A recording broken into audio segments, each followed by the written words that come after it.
2, 1. Assalamualaikum warahmatullahi wabarakatuh. Kami dari kelompok 1 yang beranggotakan Tolaatul Lutfi Al-Amri, Diah Asmawati, Muhammad Fajri, Abdul Aziz, dan Rahmat Dede Sudarman.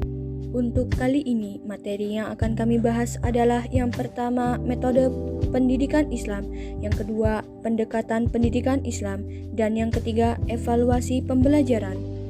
Untuk materi yang pertama akan dibawakan oleh saya sendiri, Tolaatul Lutfi Al-Amri, yang membahas tentang metode pendidikan Islam. A. Pengertian metode pendidikan Islam. Kata metode berasal dari bahasa Yunani yaitu meta dan hodos. Meta berarti melalui dan hodos berarti jalan atau cara. Sedangkan pendidikan Islam ialah sebuah proses dalam membentuk manusia-manusia muslim yang mampu mengembangkan potensi yang dimilikinya untuk mewujudkan dan merealisasikan tugas dan fungsinya sebagai khalifah Allah Subhanahu wa Ta'ala, baik kepada Tuhannya, sesama manusia, dan sesama makhluk lainnya. B. Macam-macam metode pendidikan Islam. 1. Metode diskusi. Metode diskusi adalah suatu cara mengelola pembelajaran dengan penyajian materi melalui pemecahan masalah yang bertujuan untuk memecahkan suatu permasalahan. Yang kedua, metode tanya jawab. Metode tanya jawab adalah suatu cara mengelola pembelajaran dengan menghasilkan pertanyaan-pertanyaan yang mengarahkan siswa memahami materi tersebut.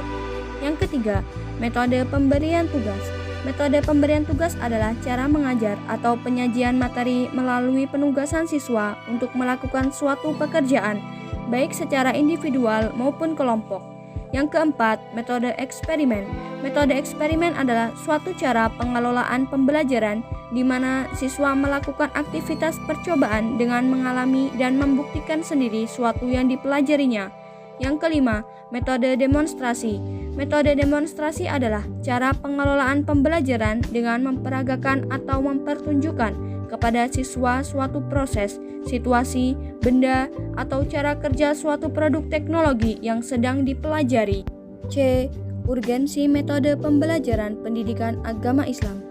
Adapun urgensi dari penerapan metodologi pembelajaran pendidikan agama Islam, yaitu yang pertama, agar seorang guru dapat menyampaikan materi dengan baik, mudah dipahami oleh siswa, dan siswa tidak jenuh dalam kegiatan proses belajar mengajar. Yang kedua, dengan adanya berbagai macam metode, maka guru diharapkan dapat menggunakan salah satu metode tertentu yang lebih tepat sesuai dengan kondisi kelas, sehingga proses pembelajaran lebih mudah dilakukan. Yang ketiga, mempermudah pendidik dalam mentransfer pengetahuan agama sekaligus menumbuhkan komitmen pada siswa untuk mengamalkannya serta menghindari kesalahpahaman dalam memahami Islam. Pemateri kedua, Muhammad Fajri dan Abdul Aziz, yang akan membahas tentang pendekatan pendidikan Islam. Saya, Muhammad Fajri, akan membahas tentang pengertian pendekatan pendidikan Islam. Definisi pendekatan dalam pendidikan Islam berarti proses, perbuatan, dan cara mendekati. Dari pengertian ini, pendekatan pembelajaran dapat diartikan sebagai suatu proses, perbuatan, dan cara mendekati dan mempermudah pelaksanaan pendidikan.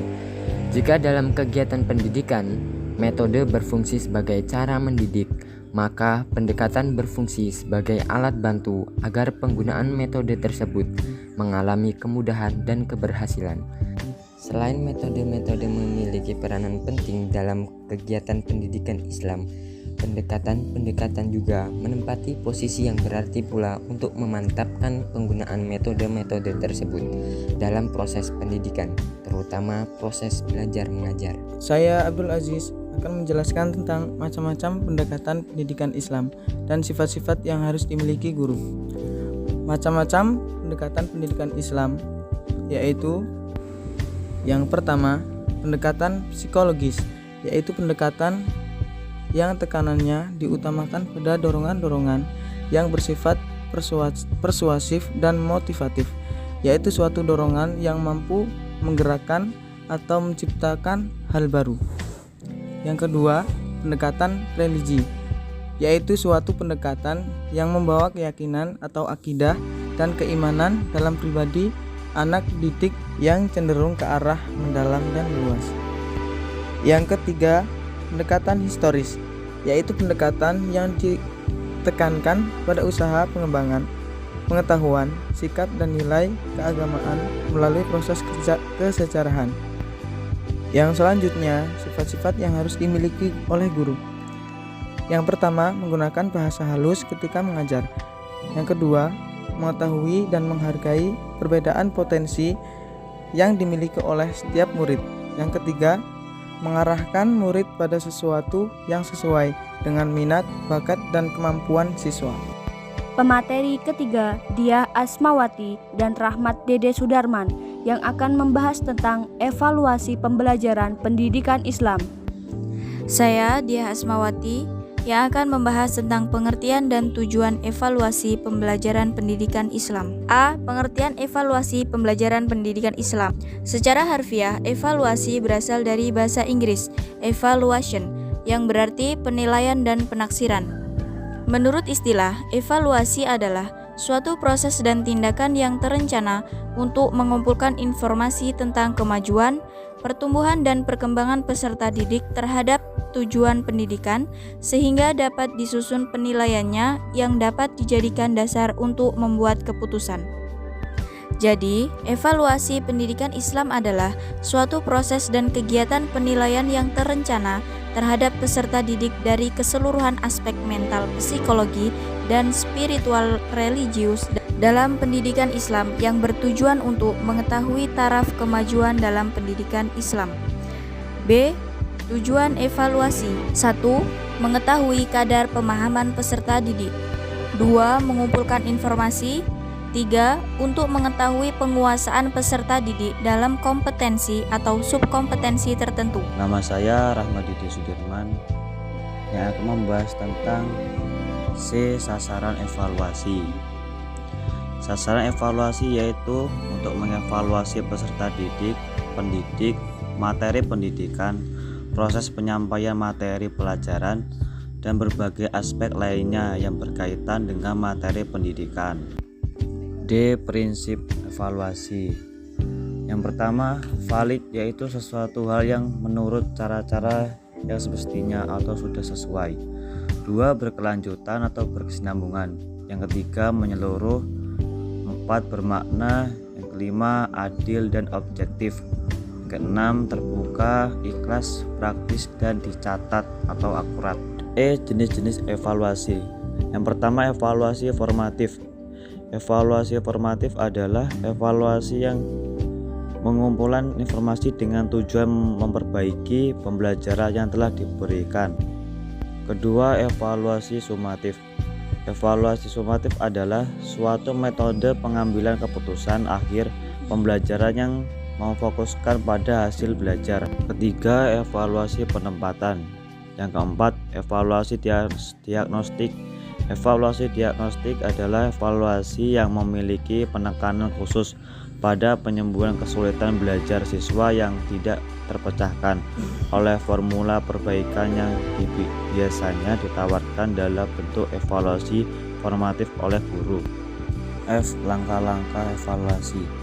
Yang pertama, penentuan tujuan evaluasi. Kedua, penyusunan kisi-kisi soal. Ketiga, review dan revisi soal. 4. Uji coba atau tryout. Kelima, penyusunan soal. 6. Penyajian tes. 7. Skorsing atau penilaian. 8. Pengolahan hasil tes. 9. Pelaporan hasil tes. 10. Pemanfaatan hasil tes. Jadi kesimpulannya adalah 1. Metodologi pendidikan Islam adalah cara yang dapat ditempuh dalam memudahkan pencapaian tujuan pendidikan Islam. Yang kedua, pendekatan pembelajaran pendidikan Islam dapat diartikan sebagai suatu proses, perbuatan, cara mendekati dan mempermudah pelaksanaan pendidikan. Yang ketiga, evaluasi pembelajaran pendidikan Islam adalah suatu proses dan kegiatan penilaian yang terencana terhadap peserta didik yang terukur dari keseluruhan aspek mental, psikologis, dan spiritual religius dalam pendidikan Islam untuk mengetahui taraf kemajuan dalam pendidikan Islam. Sekian dari kelompok kami. Apabila terdapat kekurangan dan kesalahan, kami memohon maaf dan kepada Allah kami memohon ampun. Kami akhiri, wallahul muwaffiq ila aqwamit thoriq, nasrun minallah. Wassalamualaikum warahmatullahi wabarakatuh.